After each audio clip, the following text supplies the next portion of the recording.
So I just want to start the video off first by saying a very special thank you to May. You are so sweet. I had the pleasure of meeting her at Scent Explore last year. Her socials are May's Knows Knows. I'm going to drop them all down below, so definitely make sure to show her some love, follow her. She's doing an amazing job. She told me about 2 fragrances from the House of Sillage, and she was kind enough to send me a sample of both of them. I can't thank you enough for it. This one by House of Sillage is called Slytherin.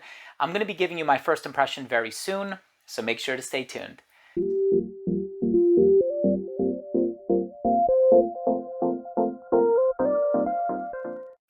Before I begin today's episode and I give you my thoughts on Slytherin by House of Sillage, I will tell you all about this fragrance, the notes, the performance, longevity, comparisons, all that good stuff. But before I dive into the video, I do want to mention that if you're a fan of fragrance-related content, please do consider supporting the channel by subscribing to it, hit the bell, and of course, please give this video a thumbs up for the YouTube algorithm. It would really, really mean a lot to me. May, once again, thank you so much for sending this over. It is a wonderful, wonderful fragrance. And of course, I tried it about a week ago when the package first arrived. I tried both of them. Of course, these are Harry Potter inspired. If you're a fan of the franchise and you're a fan of fragrances, chances are you've already gotten your nose on this. But House of Sillage is a brand that I absolutely love. Number 2, number 4, there are so many from the brand that I personally have in my collection. I've been collecting the brand for many, many years now, and they have super, super high quality fragrances. And I also really appreciate the originality behind their fragrances. So here's this note breakdown. You have rose, tobacco, grapefruit, some aromatic ingredients. You have patchouli in the dry down. So it's going to be earthy, green, warm, that sophisticated quality coming from the tobacco, a touch of a citric element in the opening, and I love, love, love, love, love, love this fragrance. So there are 2 that she sent me, and I'm going to wait to do the other one in the very, very near future. I promise you that I'll probably even record my first impressions of it today. But there's a very strong chance that I'm going to be purchasing this fragrance.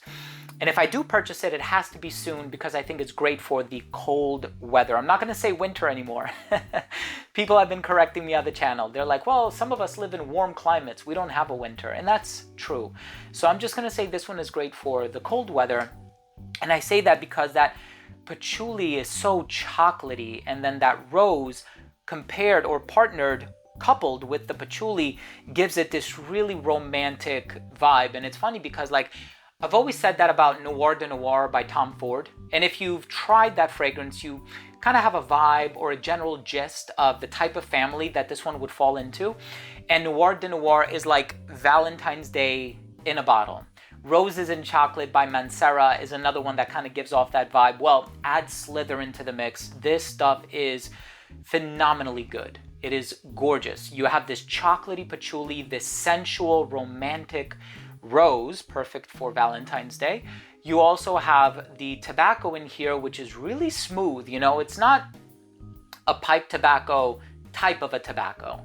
So it doesn't have that cherry moistened appeal to it, something like a Tobacco Vanille by Tom Ford. It doesn't have that, but it has this richness that contributes to the blend in a really wonderful way. I also really enjoy how this fragrance opens up with the grapefruit. So the grapefruit is tangy, it adds this really nice freshness to it, and it succeeds very well in grabbing your attention. Now, of course, it is ephemeral, so it's not going to last for a very long time, but you are going to be left with this aromatic tobacco, patchouli, and rose combination with that chocolatey sensuality lingering in the base. This stuff is phenomenal. I mean, if you are a fan of House of Sillage, you have tried some of their other offerings, and I've sampled many from the brand. And of course, they do have partnerships with Disney and, you know, many other brands out there. And this one is one that should not be overlooked.